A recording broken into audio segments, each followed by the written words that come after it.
আসসালামু আলাইকুম। শুরু করছি ঠুনকো বিশ্বাস পর্ব ৩। লিখেছেন সৈয়দা নিজুম, কণ্ঠে আসমা খাতুন। হিমি কোচিং থেকে ফেরার সময় আবার সবিতার সাথে দেখা হলো। সবিতার মুখটা কেমন যেন শুকনো লাগছে। সবিতা, কোথায় গিয়েছিলে? কবরস্থানে। আমার স্বামী মারা গেছেন গত সপ্তাহে। আজ একটু গিয়েছিলাম। তবে তুমি যে বলেছিলে, যাই হোক। সবিতা, না, তোমাকে বুঝিয়ে বলি, আমি প্রথম সংসার করিনি, দ্বিতীয়বার আরেকজনকে বিয়ে করেছিলাম। মাত্র ৭ মাস সংসার করেছি। এখন সে আমাকে রেখে না ফেরার দেশে চলে গেছে। হয়তো এটা প্রথম জনের অভিশাপ, না হয় ভাগ্য। আচ্ছা যাই হোক, তোমার কী খবর বলো তো? হিমি, এই তো আগামী সপ্তাহে ভর্তি পরীক্ষা। তারপর দেখি আল্লাহ ভাগ্যে কী রেখেছেন। আল্লাহ সব নির্ধারণ করে রেখেছেন, কিন্তু আমরা আল্লাহর কাছে চাইলে তিনি পরিবর্তন করে দিতেও পারেন। সবিতা, পড়াশোনা শেষ হলে বিয়ে করবে নাকি চাকরি করবে আগে? হিমি, আল্লাহ জানেন। তবে সেদিন দাদি এসেছেন, বাবার সাথে কথা বলছিলেন এসব নিয়ে। বাবা বলেছেন গ্র্যাজুয়েশন না করানো পর্যন্ত দিতে চাই না। অন্তত গ্র্যাজুয়েশন করা থাকলেও নিজে কিছু করতে পারবে। অনেক দিন কেটে গেল। হিমির এইচএসসি পাশের ফলাফলের পর আরেকটা সুখবর হলো, সে এবার ঢাকা বিশ্ববিদ্যালয়ে ভর্তি পরীক্ষা মেধা তালিকায় উত্তীর্ণ হয়েছে। বাসায় মিষ্টি খাওয়ানোর ধুম পড়েছে। ওদের বাবা, চাচা, দাদি, চাচা, চাচি সবাই খুশি। রনির অনার্সও শেষ, এমকম করছে এবং পাশাপাশি ফ্রিল্যান্সিং করছে। সিমিও ভাইয়ের সাথে পরীক্ষার পর ফ্রিল্যান্সিং শুরু করেছে। ওদেরও খুশির খবর, ওরা প্রথমবারের মতো টাকা আয় করা শুরু করলো। প্রথমবারেই $25। তারপর টাকা তুলে বাবা, মা ও দাদির জন্য উপহার কিনেছে। আজ তারা চাচার বাসায় বেড়াতে যাচ্ছে। তারপর চাচার বাসায় গিয়ে সবার সাথে দেখা হলো। চাচাতো বোন নিশু ও কলেজে পড়ছে, আর ছোট ভাই মাত্র 3 বছর। ওর চাচির অনেক বছর পর ছেলেটি হয়েছে। নিয়ন খুবই চঞ্চল ও বুদ্ধিমান, খুব গুছিয়ে কথা বলে। চাচি ওদের জন্য খাসির কাচ্চি, বোরহানি বানালো। চাচির হাতের রান্না করা কাচ্চি রনির খুব পছন্দের। ও ছোটবেলা থেকেই পছন্দ করে। দুপুরে খাওয়া শেষ করে সবাই আড্ডায় বসলো। চাচাতো ভাই বোন সবাই মজা করছে, সেলফি তুলছে। সামিনা বলল, এবার যেতে হবে, রেডি হও। চাচি বলল, ভাবি আজ থাকেন সবাই। সামিনা বলল, না রে, অন্য এক সময় থাকবো। আমাদের এলাকায় চুরির উপদ্রব বেড়েছে। রাতের খাবার খেয়ে সবাই রওনা হয়। দাদিও ওদের সাথে চলে আসে। দাদি সকালের নাস্তার পরে বসে পত্রিকা পড়তে পড়তে হাশেমকে জিজ্ঞেস করলো, কী রে, অনেক দিন হলো অনু আসছে না, তোরা কেউ কোনো খোঁজখবর নিস নি? ফোন করিস না নাকি? বুঝেছি, আমি থাকতেই তোদের এত দূর, আর আমি যখন থাকবো না তখন তোরা কি করবি?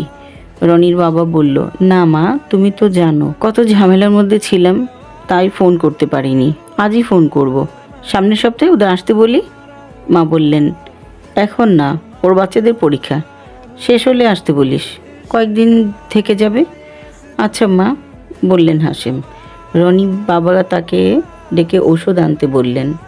রনি বাইরে গেল ওষুধ আনতে। রাস্তায় কয়েকজন বন্ধুর সাথে দেখা। কথা বলতে বলতে ভুলেই গেছে ওর বন্ধুরা খুব ভালো। একজন সিএ পড়ছে, আরেকজন চুয়েটে, অন্য একজন ব্র্যাক ইউনিভার্সিটিতে। ব্র্যাক ইউনিভার্সিটিতে যে বন্ধুটা পড়ে সে স্কলারশিপ নিয়ে অস্ট্রেলিয়ায় যাচ্ছে। আসলে ওরা 3 জন রনির বাসার দিকেই আসছিল দেখা করার জন্য।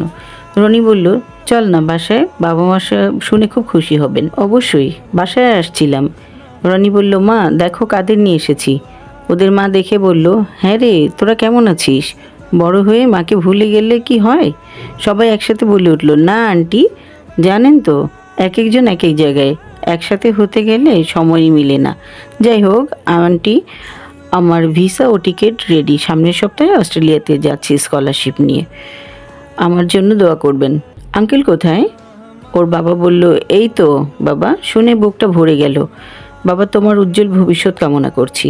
আর হিমি যেন কেন সামনে আসতে লজ্জা পাচ্ছে। হিমি ভাবছে, কই আগে তো কখনো এমন লাগেনি। রানা ভাই তো এর আগে আরও এসেছেন। শিমুল ভাই, রাতুল ভাই, ওরা কত আসতো এই বাসায়। সিমি পিছন থেকে হিমিকে বলল, কী রে আপু, পর্দার আড়াল থেকে কেন? আয় সামনে যাই। না তুই যা, আর দেখা নাও হতে পারে, পরে আফসোস করবি না তো? এদিকে রানার চোখও যেন কিছু একটা খুঁজে ফিরছে। রানা জিজ্ঞেস করলো, আন্টি ওরা কোথায়? হিমি সিমি বাসায় নেই? সিমি এখনও আসো না, ভাইয়া চলে যাচ্ছি। তারপর ওরা চা নাস্তা নিয়ে এলো, তারপর ওরাও বিদায় নিল। ওর দাদি বলল, আমাদের রনি কবে স্কলারশিপ পাবে? সিমি বলল, দাদি ভাইয়া স্কলারশিপ নিয়ে পড়বে না, কারণ সে অ্যাপ্লাই করেনি।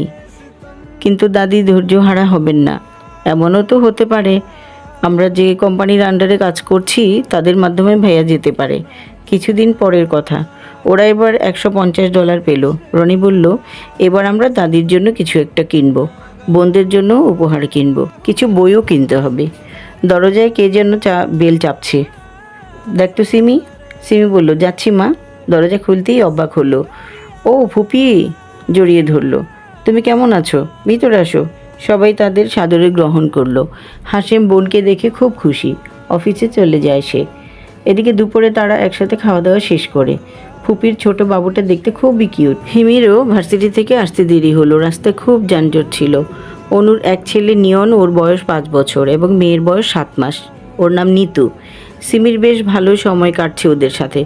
হিমিও খুব খুশি হলো। দাদি ও নাতি নাতনিদের পেয়ে বেশ খুশি। হাসেম বিকেলে অফিস থেকে ফেরার পথে অনেক বাজার সদাই আনলো। ওর দাদি রাতে মেয়ের সাথেই ঘুমাতে চায়। রাতে অনু মাকে বলছিল, মা এবার হিমির বিয়ের কথা ভাবতে হবে না? মা বললেন, আমিও চিন্তা করছি, জানি না সামিনার সাথে কথা বলিস। অনু, মা একটা কথা ছিল। বল। মানে একটা বিয়ের প্রস্তাব ছিল। ছেলেটা MBA করে ব্যবসা করছে, এক্সপোর্ট ইম্পোর্টের ব্যবসা, আর ওর ছোট ভাই ডাক্তারি পড়ছে।